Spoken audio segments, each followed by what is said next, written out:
Hi everyone, and welcome to Wellness Wednesday. Today I'm going to share something really fun and exciting with you that I love to make now that we're getting into the summer months.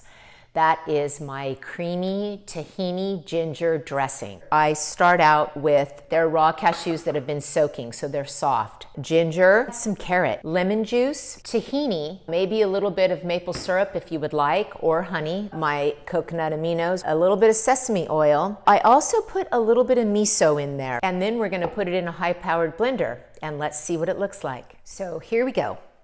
Everything has been blended in the high-powered blender. You can use it as a sauce, or you can put it on this beautiful bed of lettuce. Let's see how it tastes. So stay sure, strong, and steady.